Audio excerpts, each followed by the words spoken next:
When the 3 Series first hit the US, it was a 2-liter 4. Guess what? It is again. Let's drive the 2012 328i and check the tech.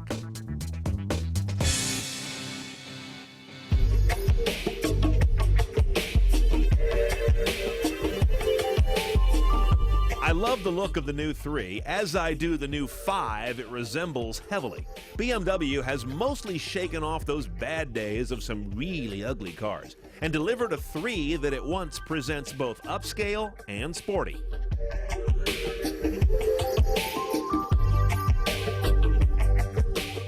Now let's get a look around the cabin of this new 3. A couple things will stand out to you. It's mostly familiar, but check out the screen. That's different. It's not a pop-up, it's not a swivel-up, it's a different design than you'll see on just about any other car maker. It is a stand-up, fixed sort of a tablet. Now what is interesting about this to me, it's still a widescreen, still the same iDrive interface, but notice how high it is. The midline is actually at the top of the gauges. It's the highest thing in terms of eye line in the car. This seems to dovetail nicely, if only by sheer coincidence, with those new federal guidelines that have been suggested, saying everything in the car that is interface-oriented should be as high as possible on the eye line and as centered as possible over the steering yoke to keep that driver looking where they're going. This goes a long way to get there. But here's what's really new. Connected Drive. This gets us into a lot of stuff. First of all, BMW apps. That is a connected drive app you put on your iPhone that brings you Facebook, Twitter, web radio streaming of kind of a generic sort. It's not Pandora, it's not Spotify, it's not Mog. And you've got plug-in technology like iPod Out, which lets you connect your iPhone, for example, here in the cradle and get a really nice, not exactly faithful, but very similar Apple-like interface for accessing it. In here in the console, standard aux as well as the USB for thumb drives and or iOS devices. There's the cradle, of course, where the iPhone lives. Now, we also have on this car a head-up display optionally installed. I can get my navigation prompts, I can get speed, I can see media information, I can see warning messages about the state of the car. The thing that's interesting is in the website materials and their promotional stuff, they show that being full color. This one's just either white in the day or orange at night. I'm not sure if I'm missing something. We recognize this goofy-looking BMW paddle shifter these days. It's all pretty standard stuff. It also gets over here to a gate for manual shifting. And right next to that are those drive profile buttons, but look how they've changed. Now we've got Eco Pro, and then you've got Comfort, which is the standard setting, and then you've got Sport. The Eco one's the most interesting. This gets us to new choices.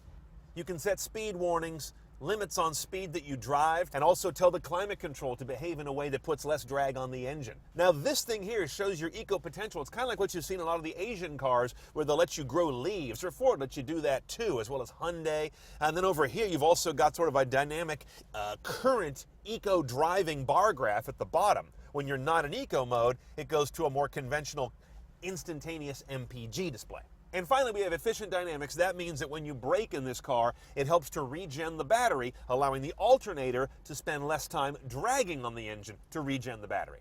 And once we start driving, you're going to find out why I love this button. It became my best friend real fast. This is the one that turns off the automatic start-stop technology.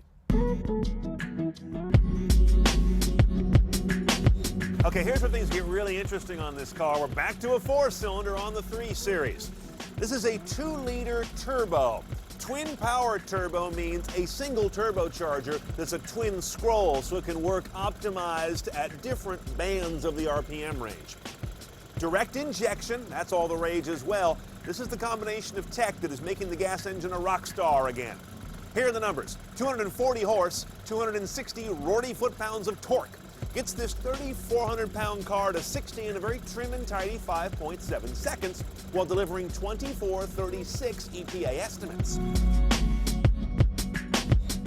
Now, one of the first things you're going to notice when you're driving this 328 with its 4-cylinder is the start-stop technology. Not unheard of in German cars these days, but it was for the longest time. So I'm coming to a stop here, and the engine should shut down.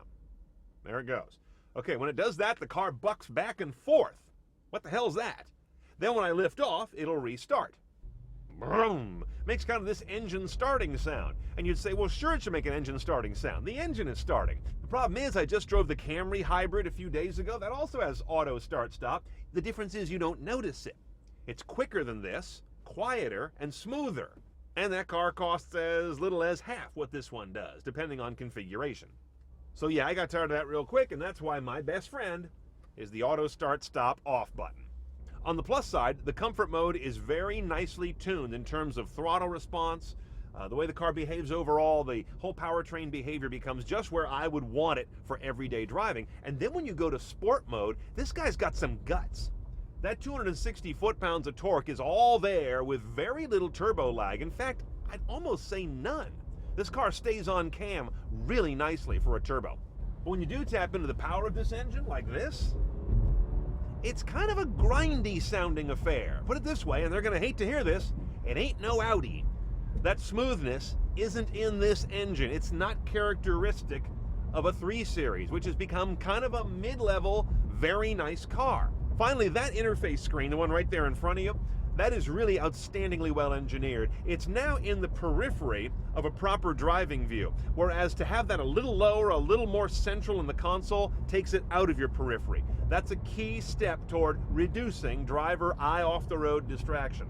All right, now a 2012 328i, this Turbo 4 is going to hit you about 36 base, and they go well up from there. This car is about 50 grand and doesn't even have every option. But here are the key ones I'd look at. The BMW apps, that's 250 bucks. If you've got an iPhone, you've got to get that. There's a tech package for about 2,500 that's going to bring you their excellent navigation system, even though I'm kind of cool on factory nav, and the head-up display, which is done so well.